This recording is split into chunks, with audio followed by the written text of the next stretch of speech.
se entiende, no hay mucha complejidad. Existencia. Entonces, un alemán normal, existencia y Dasein, es lo mismo. ¿Y qué significa eso? ¿Qué significa existencia? ¿Qué significa existencia? ¿Cuándo decimos que algo existe?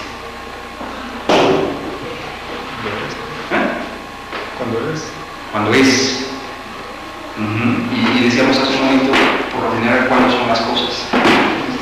Están ahí, ¿no? Generalmente decimos, la silla existe, ¿no? La puerta existe. Quizás alguno tenga algún problema y niegue esa cuestión, pero ese es otro asunto, ¿no? Pero precisamente esa idea de existencia es el sinónimo de Dasein en términos normales. Y esa es la idea generalizada que tenemos, ¿no? Que las cosas que existen son las que son, es decir, las que están ahí, ¿no? Bueno, pero curiosamente, ¿qué significa existencia etimológicamente? ¿A qué le suena? Digamos, si no sabemos la etimología, ¿a qué le suena existencia? Tiene una partícula que es ex. ¿Eso qué significa? Está fuera, claro, está fuera. Entonces, es muy curioso, son estas jugadas del lenguaje, ¿no? Que utilizamos un término que en su origen significaba al contrario, ¿no? Así, existencia significaba precisamente lo que no estaba ahí, lo que estaba fuera, ¿no? Y este es uno de los motivos por los que Heidegger selecciona ese término, precisamente para indicar que quizás el modo de ser de este ente, es decir, nuestro estar siendo, ¿no? Mi estar siendo, consiste en un estar fuera, ¿no? Pero estar fuera ¿de qué? ¿En dónde? ¿En dónde estamos fuera? ¿Cómo podríamos pensar ese estar fuera? Que ya lo anticipé de alguna manera, ¿no? Sí, la idea es, no hay ningún centro, no hay ningún núcleo que nos estructure, no hay ninguna esencia, vamos a decir así, un qué que nos determine, sino que nuestro estar siendo consiste en un mero modo de ser hacia afuera. ¿Hacia afuera en dónde?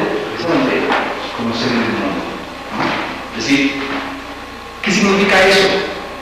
Que siempre el Dasein está fuera en la medida en que, regreso al ejemplo de Descartes hace un momento, Descartes no estaba primero, vamos a decir así, como una subjetividad, como un sujeto, y que luego se relacionaba con el mundo, sino que de entrada ya estaba en el mundo, y que su estar siendo, su ser, su entidad, era posible, y es posible solamente en tanto está ya en medio de los entes y en medio de otros seres humanos, ¿no? Y eso entonces lo que significa es que no hay una entidad cerrada, sino que precisamente eso que soy depende de mi estar ya siempre abierto. Es decir, estoy siempre fuera de mí, si queremos ponerlo así, ¿no? No hay, es difícil entender eso porque no hay un núcleo, ¿no? No es que haya un núcleo primero y que luego nos relacionemos con el mundo, con las cosas, sino que precisamente eso que soy es precisamente por mi estar de alguna manera ya en el mundo, en medio de los entes, ¿no? Y esto es un quiebre radical con este pensamiento de una identidad fundamentadora que se buscaba a partir de toda la herencia aristotélica, ¿no? Aquí, eso es lo radical del asunto y es lo duro de la cuestión, es reconocerse precisamente sin fundamento, ¿no?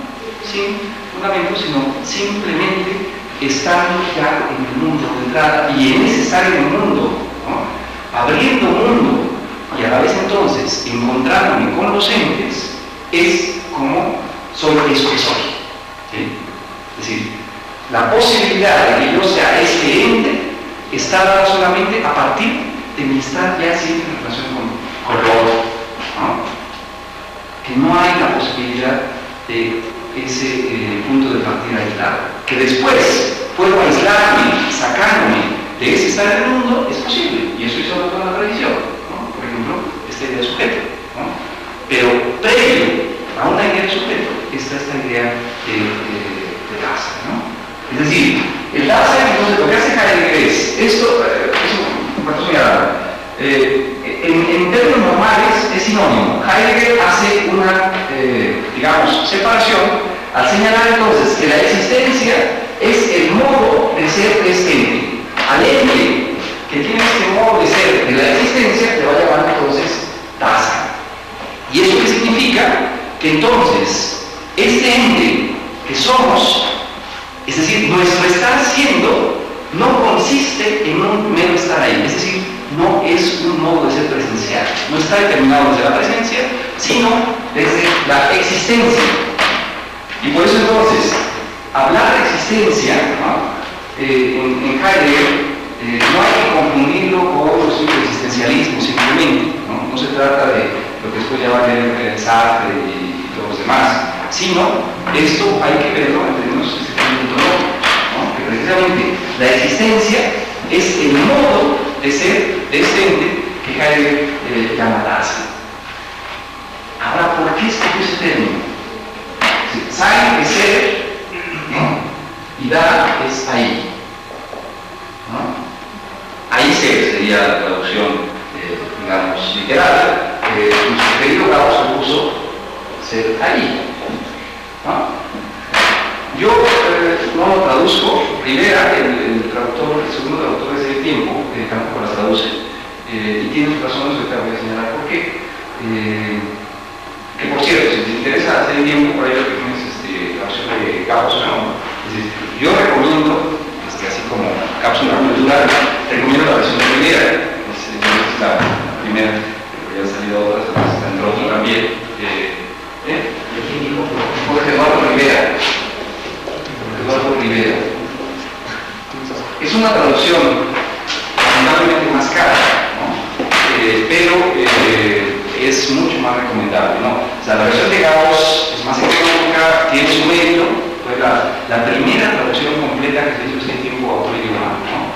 Había una traducción japonesa, pero era parcial. La primera fue la que se hizo en 1951. Tiene un mérito, formó a generaciones de filósofos en Latinoamérica y en España, pero tiene una serie de problemas, ¿no? Tiene una serie de problemas tanto terminológicos como formales. Por ejemplo, Gauss pone comillas, ¿no? O sea, de los problemas que yo veo, para empezar le pone artículo, pone el ser y el tiempo. Y pregunta lo que Heidegger quiere cuestionar es el carácter sustantivado del ser, ¿no? El carácter identitativo, digamos, y más bien destacar el carácter verbal, que es el carácter temporal.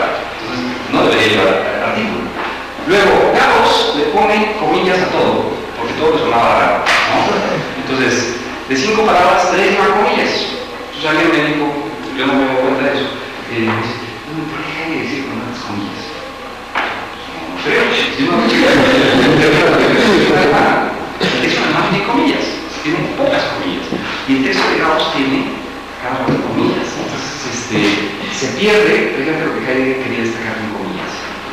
Hay una serie de problemas formales en la traducción, y luego ya hay términos que más bien pasan a ser una especie de fetichismo terminológico, ¿no? O sea, por ejemplo, la cura,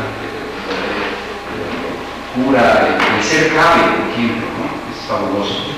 Ser cabe, que nadie entiende. Todo el mundo piensa, asocia cabe con caber, ¿no? Luego caber, no tiene que ver con eso. Es una preposición que me dijo que la quitaron. Cuando yo estudiaba, nos aprendíamos las preposiciones a, ante, cabe, contra.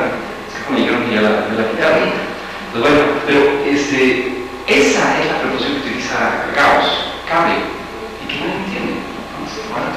¿Quién sabe? Bueno, o sea, hay una serie de cuestiones que complican la traducción. Entonces, es más recomendable la versión de Rivera, que ya tiene 11 años, ¿no?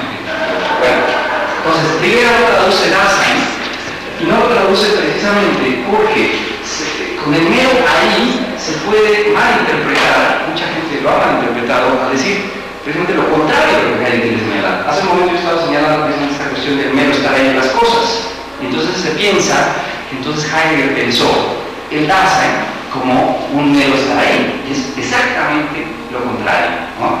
¿A qué se refiere con ese ahí? Yo tengo mi versión mexicana, ¿no? Mi versión